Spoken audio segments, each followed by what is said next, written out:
Hey there, it's Kathy with Be Creative with Kathy, and I have yet another, and this could be, no, I think I have one more. I was thinking this might be my last craft fair project. My goal was just to be done by tomorrow, Sunday, with all my craft fair projects, so that way Monday I could focus on Thanksgiving. All my kids are coming, and families and girlfriends and boyfriends and all that, so I wanted to make sure I was ready for Thanksgiving, but trying to get ready. Well, you know what I'm talking about. So anyway, so I bet you I have one more project tomorrow for my craft fair. If you live in Denver, Colorado, I just got a list of the vendors, and I think it's going to be a really good craft show.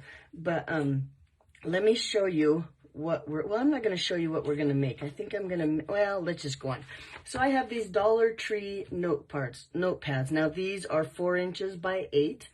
And what I did was, first of all, I'm just going to go step by step. I took the back off because I'm going to use the back again with my finished project. So the back was like this. Now I've covered this one, which I'll show you how I covered it, but the back had this magnet on there, right? I just used my heat tool and I took that magnet right off. It came off really easy. In fact, I'm going to save that and use it for another project.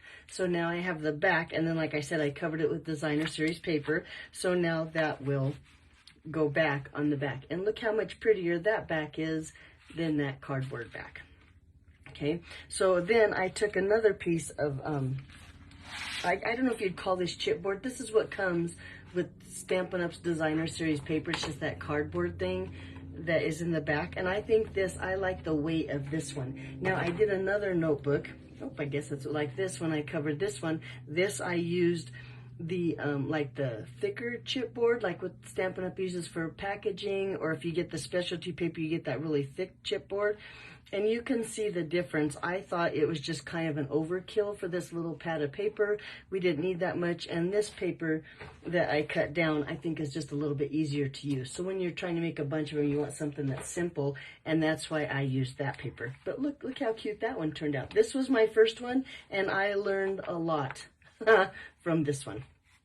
I guess before I should go on, I should thank the Posh Paper Lady, and she's the one that gave me the inspiration to try to make the notebooks and cover the notebooks or whatever. So thank you, Posh Paper Lady. But so when I took this paper, right, this is the cardboard that I cut down from the back of the designer paper. I'm going to go ahead and cover it with my really pretty, did I show you what I'm going to use? No, I probably didn't. I'm going to use the Happiness, look, I used the back of this cardboard, right? The Happiness Abounds bundle, really the sweet, because I have the designer series paper. This is the stamp set, which I didn't even use the stamp set, but I used the dies that come with it to cut out all this paper. If you watch my videos, you know I have a habit of I'll just take a couple sheets of paper and the dies, and I'll just cut out all those images that coordinate, and then I have them all to play with later, and we'll use that to decorate our notebook later. But so that's what I used in the, there's my paper to make my notebook. So this is cut, I believe, at 9 inches by 5 inches. If you want the correct measurements, I would go to my blog, becreativewithkathy.com. The link will be down in the description. Just give me a few minutes to finish the video, and then I'll get them in there. But I'm going to take this, and I'm going to cover it. Now, when I do big project like this, I like to use my tape gun. I'll put a link to this where I got this too. And you can get a big tape gun if you want to. You really don't have to. You could use liquid glue. You could use whatever adhesive. This doesn't have to be that strong, but I'm going to be pretty generous with the adhesive on here. I'm going to turn this over to the back, and I'm going to place this close as I can to the center and as straight as I can, although I don't think it matters with this pattern if it's straight or not on my paper there. Ta-da. And then I'm going to take my paper snips here, and I'm going to, I think this is called miter the corners. Now see, from the corner of my cardboard or whatever this is, I'm going to go about 1/8 of an inch, and I'm going to just cut it across like that on all 4 corners.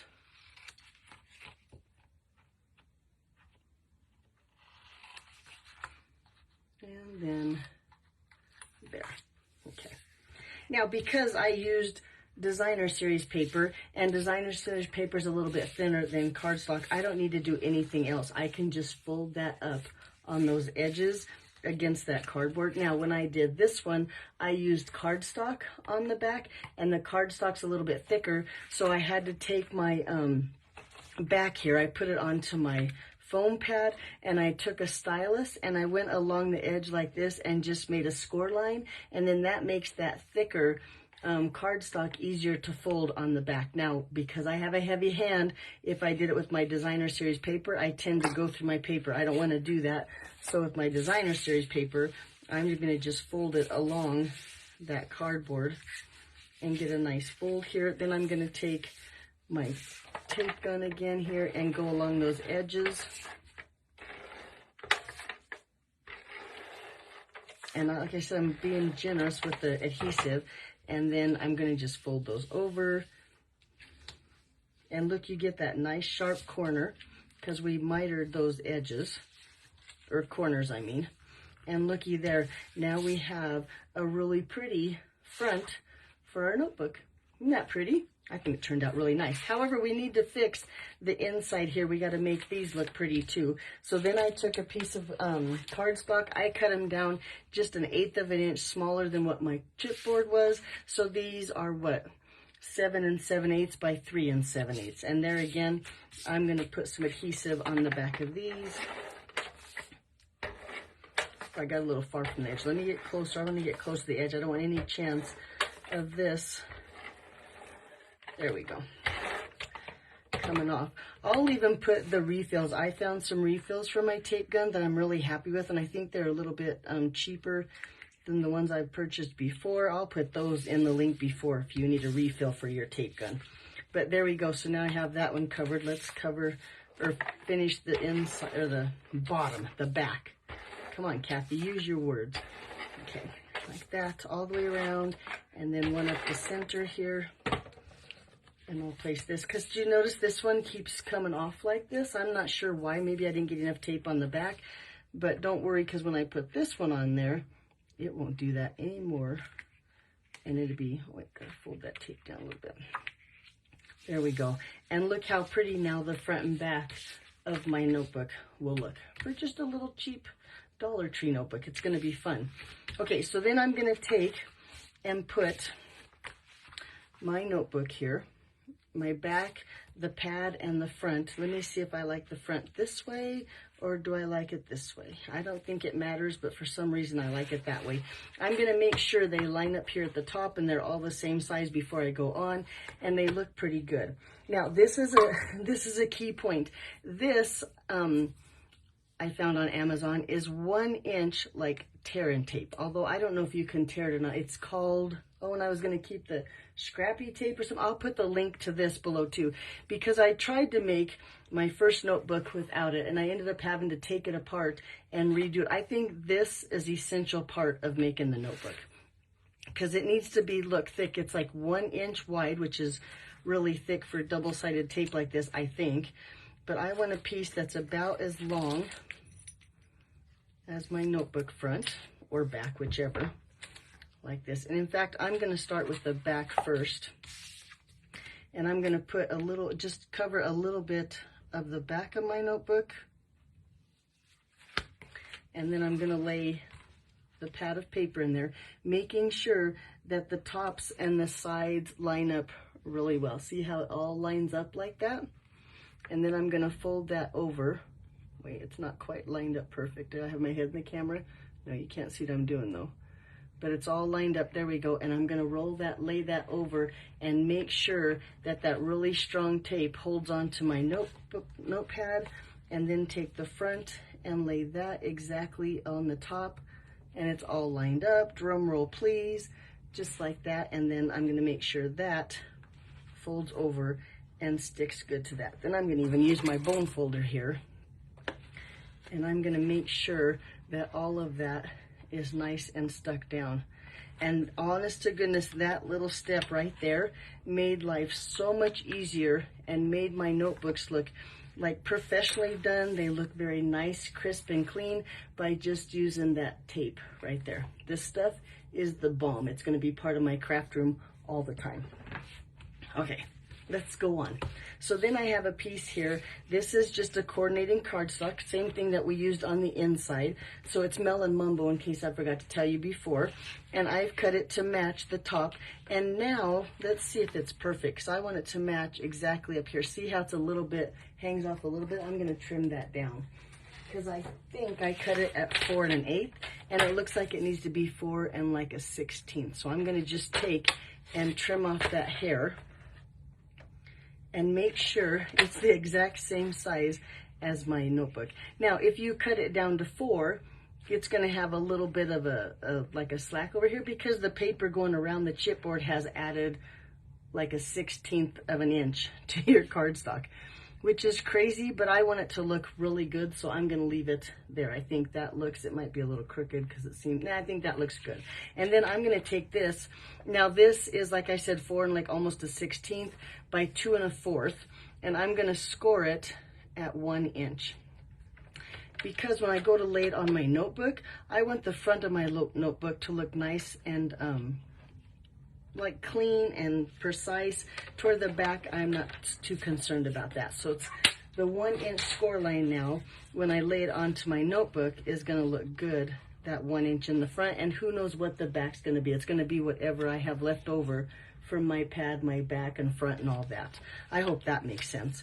I'm gonna take some of my thinner tear and tape and lay that in the, on this edge, and on this edge, like this.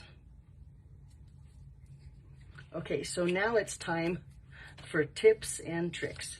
I'm gonna go ahead and take the front, well, this is the 1 inch, this is the 1 inch here. I don't know what this is, it must be 2 1/4, or I'm sorry, 1 1/4, but this is the 1 inch. I'm gonna take this one off, and then I'm actually going to take a glue stick. Now, my little glue stick here, and it's a cheap glue stick. It doesn't need to do really any adhering. It just needs to make so that I can move my tear and tape around, because when tear and tape, if you put it down, it does, you can't move it around and adjust it. To if you put that little bit of liquid or glue stick on there, now I can it kind of makes it slick, so I can move it around if I have to. And that's what that's for. We're going to take the back off of that great big 1 inch piece off the top of my notebook, making sure I don't set this down because there's some adhesive back here now too. But I'm going to lay this down, and see, you can, but see, you have the sticky here. It's just, it's a sticky business here. But I'm going to try to get it to where I can slide it into place where that 1 inch score line is right at the top of my notebook. See how I did that? I think that's a very important part too. And I'm going to take that, no, and look, it's not, yeah, it's good enough. It's going to be, I wanted a little bit higher, but, and then let's go ahead. I'm going to take another piece of that tear and tape. Make sure it's clean here. And I'm going to lay it down here just at the top of my notebook, just to be safe. A little extra adhesive never hurt. And take that piece off, or at least the cover off. This might be one of the most quirkiest videos I've ever made, but I was a little nervous trying to do the notebooks. I want them to look really good and professional, and I think it takes a little bit of practice. Like I said, my first one was something else, and now I can't get the cover off of my tear and tape, which of course, there we go. But anyway, so then I'm going to fold this now and just lay this down tight like this on the back, and then use my bone folder, get that nice crisp. I'm even going to use my bone folder up here, make sure that adhesive is really stuck down to my paper, and up here. And then when you open it, it looks like that. And look how nice that looks, because I took that extra time to make sure all of that is nice. See, I'm so happy. And when you get, well, when you practice, it gets easier maybe. I don't know, I think it turned out really nice. Look how professional that looks like that. Okay, wait, let me pat myself on the back. No, I'm just joking, but I'm really happy with that one. Sometimes they don't turn out as good as you want. So let's go ahead and decorate them now. I did use these little tags. What are this die set called? Taylor tags. And I cut out the largest fancy tag here, and then I cut out those little reinforcers, I think they're called. And I'm going to take one of those, and this just makes it coordinate with my notebook here. And I'm going to just put little tiny glue, maybe I am, up here at the top. Little spots of glue, a little bit, doesn't take much. And then lay that there on top. And look how cute. Oop, let me get it lined up.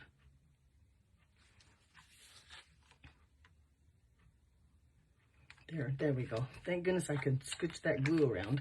We'll put that away. We're done with those. And now let's decorate this a little bit with all these pretty pieces and parts. Now, since I noticed I should have cut out some more red ones. I think I must have used all my red flowers on a different project. So I'm going to focus on some of those other colors. There's a little tiny bit of this color here on there. So maybe I'll start with that one. That would bring out the little color here. And then let's do a yellow one. And I saw a big pink rose. Yeah, let's go with the big pink rose. And then we'll just kind of add in some leaves. Now, the one thing I want to do is I'll show you my other one that I did using this designer series paper. Look how pretty this one is. But this one, I think I covered too much of the tag and it kind of all blends in. I want more of my tag to show. Although, like I said, I think this one is really pretty. I'm just not too happy with the tag. So I'm going to make sure that more of the white of my tag shows. So if we take, maybe we'll just do the two and we leave the yellow one off. What do you think? Nope, we're going to go like that. And then we'll just take a little flower here. Those aren't flowers, those are leaves, Kathy. And do it. I think that looks good. What do you guys think? All right. So I'm going to just take dimensionals here, and I'm going to add my leaf onto the back of my flower by just adding a couple dimensionals, and then 3. And you know what? I think I might. Well, let's see. I'm going to just go and we'll see what happens. Every time I decorate one of these, it seems to be a little bit different, except for the gnome. And I'll show you the gnome when I'm all done. I put the little swinging legs on there. I just can't seem to get enough of that little gnome with his swinging legs. Let's do the same thing with this flower and this leaf. I think that looks pretty good.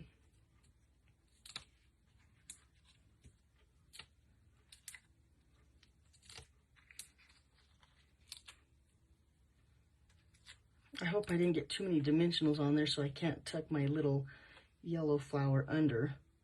But see, I think that looks good. And then I think I'm going to just put my little yellow flower flat on there directly. So let's find some tape runner here.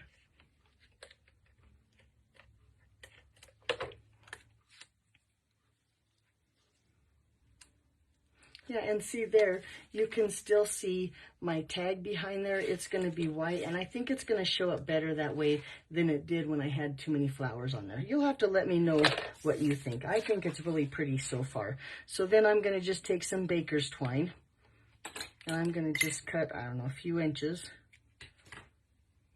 enough to go through my tag here, and then just tie a little knot at the top. Oh, I might have cut not enough. No, it'll be fine. I think these are called slip knots. I don't know what these are called. But I'm going to do a basic knot here with enough room so my ribbon can fit through my little twine right there. Cut off that excess at the top. And then, now I'll be honest with you too, on my books here, I tried with this one to use a white ribbon up here. I think if your designer series paper is more white in it or is lighter, you need a darker ribbon up here. See how this ribbon I think works fine because the designer series paper is dark and colorful. So I'm going to use white ribbon up here. And this was Stampin' Up's ribbon. It's retired. I just like it because it's really thin. It's almost like gauze. I love this ribbon. I wish they'd bring that back. Hint, hint, Stampin' Up. But let's look here. Put our tag through there. And you notice I went through just the cover here, laid my ribbon down, because I want it to cover this seam just a little bit and make it look even crisp and more clean. And then run that through my loop here of my tag. Make sure I have enough room to tie just a basic knot here, or a simple knot. I don't know, I'm full of wrong words today. Like this. Now I'll show you another tip when you're tying your ribbon and you tie it. Now first of all, I made sure that my loop here, see how it's to the left of my knot? Nope, it's to the right of my knot like this. And I'm going to hold that tight here. And then when I pull my ribbon, what I'm really going to do is I'm going to hold my left side here flat and pull with my right. I can't do it with all sides. You pull on one side, not on both sides, and that's how you get a really nice, pretty knot. Let me just do it. I can't stop and do it at the same time because I have too many fingers involved. Well, now, of course, since I showed you how I'm going to make my knot, it's not going to work. And I think normally I have my knot or my ribbon on the left side, not the right side. I don't know. I'm going to just keep trying until I get a knot that's funny or that's nice. And I think it's funny that I could tie a knot until I tried to explain to you how I tie it, and then all of a sudden I can't. But I can because I have determined. See, there we go. See, I held it this side and pulled it this side, and look how nice. Maybe I just can't tie knots and talk at the same time. That definitely could be a fact. Okay, then I'm going to compare the sides of my notebook here to see how long I want the ends of my ribbon. And I'm going to go, I don't know, about there. I think my knot is in the center, but look how pretty I think that turned out. Now, because I want my ribbon to stay there, I'm going to just take a simple little glue dot and my scissors here and pop a glue dot off and put it underneath the knot in my, there, with my ribbon, and now he'll stay exactly where I want him. But look how cute. I think they turned out really nice. Let me show you all of them. I'll try to get them all here on camera. Let me clean stuff off. So there's the one we just made. There's the other one with that Happiness Abounds Designer Series paper in the purple, which I think is just beautiful. And then I did do the little gnome with the Designer Series paper, the gnome. And look, he does have the little dancing feet. Couldn't pass that up. I do have my little ice skate here. And there's another little gnome with different Designer Series paper. And that's what all the little notebooks look like. Like I said, I just picked them up at Dollar Tree, and then I fancied them up and made them look really pretty. This notebook looks like this. Get it done. And this one, which might be my favorite, is just a to-do today. There you go. There they all are. If you have any questions, be sure and let me know. Of course, I would love to to see you like and subscribe to my channel. If you're on Facebook, like, join, I don't know what they all are. And on YouTube, subscribe, leave a comment, all that stuff. I just like your support. Alrighty, thanks for watching, and I'll see you hopefully back tomorrow with my last craft fair project. Take care and have a great day. Bye-bye.